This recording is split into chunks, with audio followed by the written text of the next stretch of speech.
be. Yeah. And no matter how much we piss each other off, we're not separating. We Yeah. can't. Yeah. It's gonna be what it's gonna be forever. Yeah. Do you play do your kids play video games? Um, I, I know Mia does, but I don't know which one. You ever seen a game of Fortnite? Oh, it's the YouTubers. Yeah, so I have an analogy. Okay. This is the way I I think it is. probably won't get it. You'll get it I'm just totally. kidding. So like so I do this every podcast, but I'm trying to like refine my message, I think. So on Fortnite, the mission is like you get in there and you're like, hey, we're gonna go to on this mission, and then there's a storm. They call it the storm. Have you seen that where the cloud comes in and you start to die until you so that way they narrow the map is like if there's a bunch of dudes and the game's taking a long time or whatever, maybe it's on a timer. I'm not a Fortnite player. I've just seen the kids play. So, but anyway, the way they get the game over with faster is they shrink the map, and so the storm comes, and it starts raining on you, and you start to die because it needs you to move out of the storm into like basically they're taking like if it's 10, you get the point. Like if there's 100 people on 10 square miles, and then all of a sudden like 90 of them die. If you have 10 square miles, this fucking game's going to take forever. So they bring the storm in and it shrinks it down to like say 1 square mile. So then you have 5 guys in 1 square mile or whatever, and it gets the game over with faster because you can't hide and run away. Anyway, Yeah. that was a long time, but anyway, that's the concept of the storm that I think that really registered with me. So I read this book about the same time probably that we met, and it was by Michael Singer, and it said, "You're not the voice in your head; you're the person listening to it." And he was like, so then I was like, well, how do we do that? Like you don't know what voice it is, like we all know. But let me give you an example. I'll take it 5 seconds and say cowabunga in your head, Hmm. not out loud. That voice. So the It one was a talking. Ninja Turtle voice. I mean, it's like, That's it. See, you're so honest. That's awesome.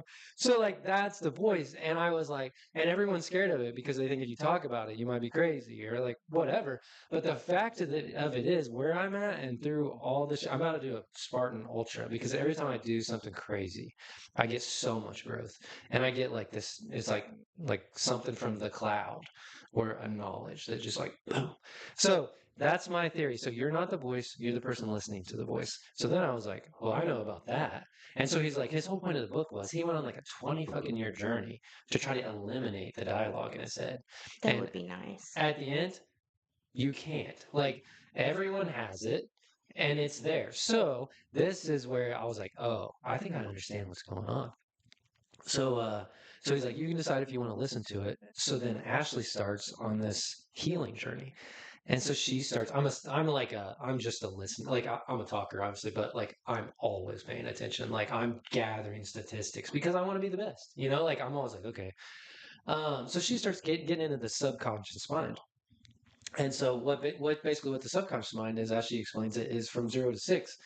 That's when all your patterns or whatever are programmed. That's where your subconscious is like programmed. What's the subconscious?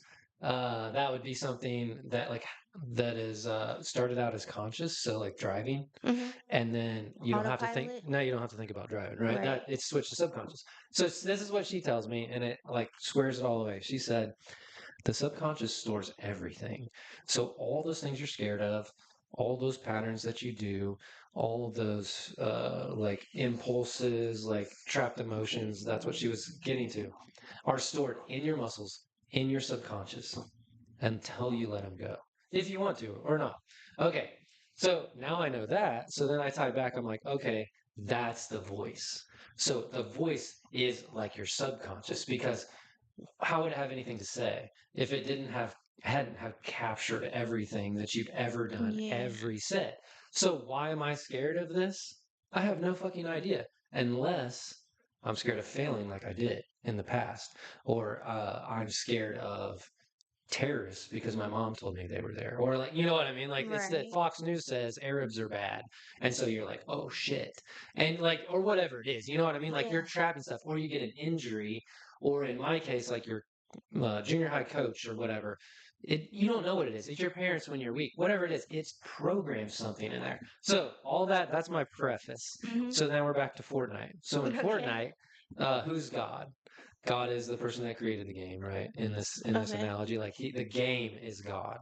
And then I am the other two players. So I am the person with the controller, and I'm the avatar in the game. And when I saw that, I was like, oh, that actually sounds like the voice and me, true me.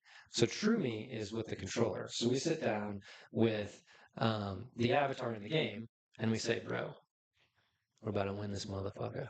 Like, you ready for this? And everybody's on the same page. So I'm sitting with myself, and I'm like, we're about to do this. And then we drop into the game because however you like, they drop from the sky. They land, they fly, and they land wherever. And here's where it gets tricky. This is where the subconscious makes sense to me. And then you somebody starts shooting at you and you get injured. And then you're like, run away, and you get behind a rock. And they're like, dude. And I'm like, dude, we agreed we're gonna fucking do this. What are you fucking doing behind the rock? And he's like, well, I'm scared. And I'm like, just fucking, I can see the whole thing. Like, just go. Nobody's around. And then you get to the river and you're like, I don't want to get wet. And so then you're like, I think I'll just stay on this side of the river because getting wet's cold and uncomfortable or whatever. So you stay on this side of the river. But then everybody else is dying the whole time. So then the storm comes because they gotta tighten the thing.